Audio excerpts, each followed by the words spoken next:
So రీసెంట్గా కొంతమంది ఇలా కూడా అడుగుతున్నారు, మనం ఇంకా కోడింగ్ ఎందుకు అంత అవసరం ఏముంది, నేర్చుకోవాల్సిన అవసరం ఏముంది, ఈ ఆర్టిఫిషియల్ ఇంటెలిజెన్స్ ఏఐ టూల్స్ వచ్చాయి కదా, మరి ఇంకా కోడింగ్ అవసరం ఉందా అని చాలామంది అడుగుతున్నారు. సో కోడింగ్ ఇంకా అవసరం లేదా, ఏ టూల్స్ వస్తే ఏ టూల్స్ హెల్ప్ చేస్తాయా మనకి ప్రాజెక్ట్ ఇంప్లిమెంట్ చేయడానికి అనే టాపిక్ మీద డిస్కస్ చేద్దాం. ఓకే, మరి దీనికి నా ఆన్సర్ ఏంటంటే, కోడింగ్ అనేది కన్ఫామ్గా అవసరం అవుతుందండి, నేర్చుకోవాల్సిన అవసరం ఉంది. అసలు మీకు కోడింగ్ గురించి తెలియకుండానే మీరు ఎలాగా కంపెనీలో వర్క్ చేస్తారు?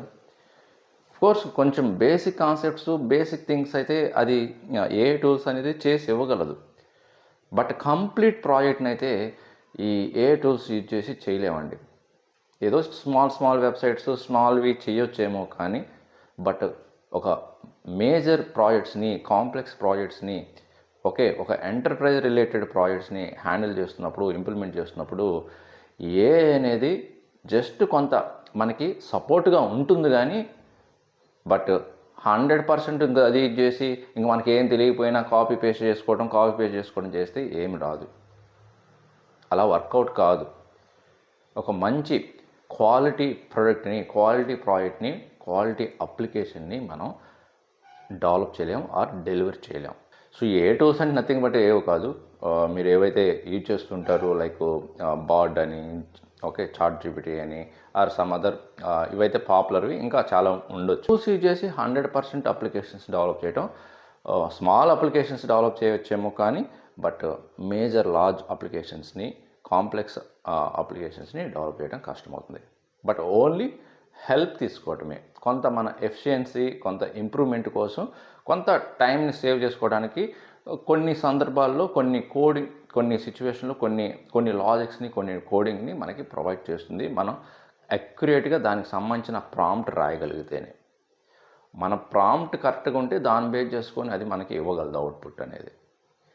అలాంటి టైప్ చేసినా మనకి ఎగ్జాక్ట్ రిజల్ట్ని మనకి అది ఆ ఏ టూల్స్ ప్రొవైడ్ చేయలేవు. అన్నీ ఏ టూల్సే చేస్తుందిలే, మనం ఇంకేం నేర్చుకునే అవసరం లేదులే అని అనుకోవద్దండి. అలా చేయడం వల్ల మనం లేజీ అవుతాము అండ్ మన క్రియేటివిటీ అనేది, ఇన్నోవేషన్ అనేది ఈ ఇయర్కి డౌన్ అయిపోతుంది. అండ్ మోరోవర్, మీరు ఇంటర్వ్యూస్ క్రాక్ చేయాలంటే డెఫినెట్గా మీకు coding knowledge and hands on experience ఉండాలండి. ఎందుకంటే మీరు అక్కడ ఏ టూల్స్ యూజ్ చేయలేరు కదా. బట్ వన్స్ కంపెనీలో జాయిన్ అయిన తర్వాత ఈ టూల్స్ యూజ్ చేసుకొని మనం కొంత హెల్ప్ తీసుకోవచ్చు. మన ప్రాజెక్ట్ ఇంప్లిమెంటేషన్లో ఈ టూల్స్ కొంత హెల్ప్ తీసుకొని అలాగ ఇంప్లిమెంట్ చేయడానికి అండ్ మన టైం సేవ్ చేసుకోవడానికి కొంత అవకాశం అయితే ఉంది. బట్ కంప్లీట్గా ప్రాజెక్ట్స్ని అయితే డెవలప్ చేయలేరు ఈ ఏ టూల్స్ యూజ్ చేసి, ఇప్పుడున్న వాటి యొక్క ఫీచర్స్ని బట్టి. సో ఇంకా ఫ్యూచర్లో, ఇంకా అప్కమింగ్ నెక్స్ట్ 3 to 5 yearsలో ఇంకా ఎలా ఉండబోతుంది అనేది అప్పుడు మనం చూద్దాం. సో ఇక నుండి మీరు ఆ మైండ్లో నుంచి ఆ థాట్ని తీసేయండి. కోడింగ్ ఎవరైతే నేర్చుకునే వాళ్ళు ఉంటే నేర్చుకోండి, బట్ మీకు కావాలంటే ఏ టూల్స్ హెల్ప్ తీసుకోండి. ఏదైనా అండర్స్టాండ్ కాకపోతే అది క్లియర్గా ఎక్స్ప్లెయిన్ చేస్తుంది each and every step. So understand చేసుకోండి అండ్ నేర్చుకోండి అండ్ ప్రాక్టీస్ చేయండి. ఓకే, సో మీకు ఈ డౌట్ అయితే క్లియర్ అయింది. ఇంకా మీకు ఏదైనా డౌట్స్ ఉంటే కెరీర్ పరంగా ఈ luckyhitop.com వెబ్సైట్లో కెరీర్ గైడెన్స్ అనే ఆప్షన్ ఉంటుంది. స్లాట్ బుక్ చేసుకోండి, మీ డౌట్స్ క్లియర్ చేసుకోండి. ఓకే, ఇంకొక మంచి యూస్ఫుల్ కంటెంట్తో మళ్ళీ కలుద్దాం. Thank you very much.